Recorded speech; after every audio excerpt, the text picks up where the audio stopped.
Hello दोस्तों। इस video की थंबनेल से आपको ये तो मालूम चल गया है कि एक दिन में भले ही सर्वर जितना स्लो हो जाए, आप 30 से 40 रिटर्न डाल सकते हो। तो कैसे, इसके बारे में आज मैं इस वीडियो में आपको बताने जा रहा हूँ।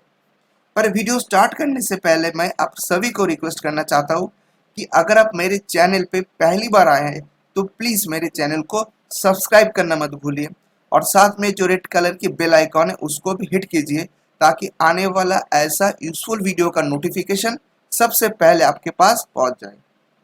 अब आते हैं मुद्दे की बात में। देखिए, ये वीडियो खास करके वो सारे टैक्स कंसल्टेंट के लिए ही बनाया गया है जिनके पास 100 इनकम टैक्स की क्लाइंट हैं।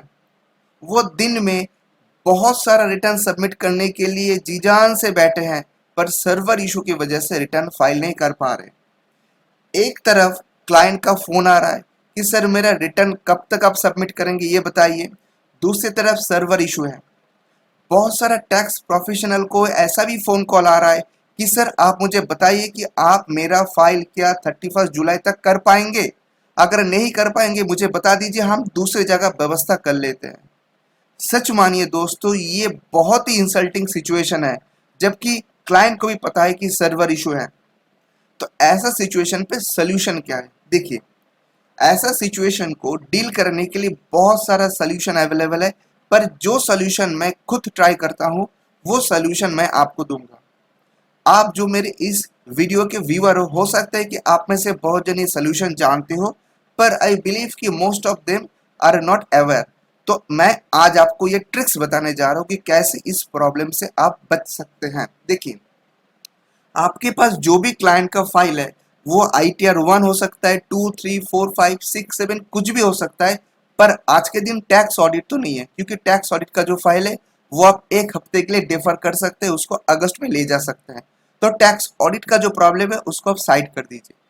तो आपके पास बचा कौन क्लाइंट? एक हो गया ITR 1 या 2 वाले, यानी सैलरी होल्डर वाले, या फिर बिजनेसमैन जिसका अब ऑडिट नहीं होने का है। यानी अगर ऑडिट होगा तब तो वो अगस्त सितंबर में आ जाएगा, पर जिसका ऑडिट नहीं हो रहा है, जो प्रिजम्पटिव टैक्सेशन में जा रहा है, या फिर ITR 5 जैसे कि पार्टनरशिप फर्म हो गए, स्कूल वगैरह हो गए, NGO वगैरह हो गए, ट्रस्ट वगैरह हो गए, तो ऐसा ही क्लाइंट है जिसका फाइल सबके पास भरा पड़ा है पर वो फाइल सबमिट नहीं हो रहा है।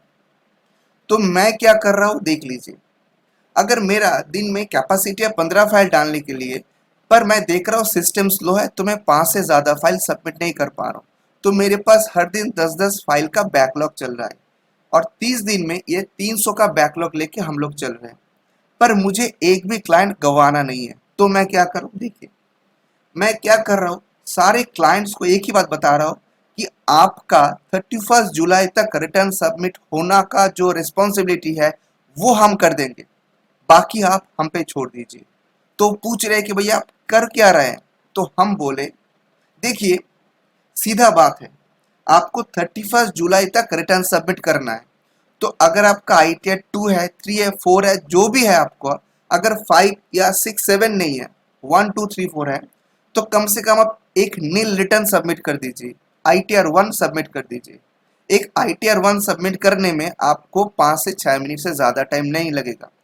तो आप सही गलत छोड़िए, एक ITR 1 फाइल कर दीजिए और क्लाइंट से OTP लेके उसको वेरीफाई कर दीजिए।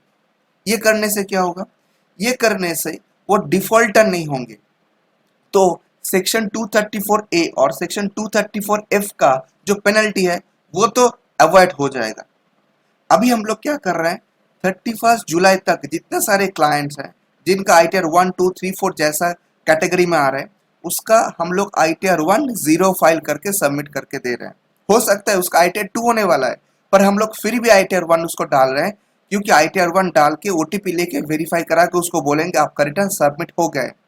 अब हम लोग क्या करेंगे, जैसे अगस्त का महीना आएगा तो विद इन 7 to 8 डेज हम लोग क्या करेंगे, ये सारे फाइल को रिवाइज करके जिसका जो भी रिटर्न में जाना चाहिए था उसको उसी रिटर्न में हम लोग डाल देंगे। यानी कि अगर जिसका ITR 2 होना तो चाहिए था, हम क्या किए, हम टाइम कंस्ट्रेंट की वजह से 1 सबमिट कर दिए, फिर हम अगस्त की 2 या 3 तारीख को जाके हम ITR 2 सबमिट कर देंगे। तो उससे क्या होगा, 234A और F का पेनल्टी बच जाएगा। अगर उसका TDS काटा हुआ है तो उसको उस केस में क्या होगा, उसको रिफंड जो है वो भी सही तरीके से मिल जाएगा। अगर किसी क्लाइंट को टैक्स पे करना है तो सिर्फ 234 बी और सी का जो इंटरेस्ट है उतना ही देना होगा। तो माय डियर फ्रेंड्स, ये वीडियो बनाने का सिर्फ और सिर्फ एक ही मकसद है कि अगर आपके पास बहुत सारा क्लाइंट का फाइल है, आप कर नहीं पा रहे हो या फिर आप करना चाह रहे हो पर सर्वर आपके साथ दे नहीं रहा है, तो आप ये टेक्निक अप्लाई कीजिए। सारा रिटर्न सबसे पहले उसको अंदर कर दीजिए, एक बार ओटीपी लेके वेरीफाई कर दीजिए, फिर आपके पास टाइम है, आप उसको सही कीजिए। तो दोस्तों, कैसा लगा ये वीडियो आप कमेंट करके ज़रूर बताइए और प्लीज़ मेरे चैनल को सब्सक्राइब करना मत भूलिए। बहुत जल्द मिलेंगे ऐसा ही एक यूजफुल वीडियो लेके, तब तक बने रहिए मेरे साथ और चैनल को सब्सक्राइब करने के साथ साथ आपके मन में जो भी क्वेश्चन है इस वीडियो के नीचे कमेंट बॉक्स में जाके कमेंट करके आप मुझे ज़रूर बताइए। तो दोस्तों, अब हमको दीजिए इजाज़त। Bye bye, take care.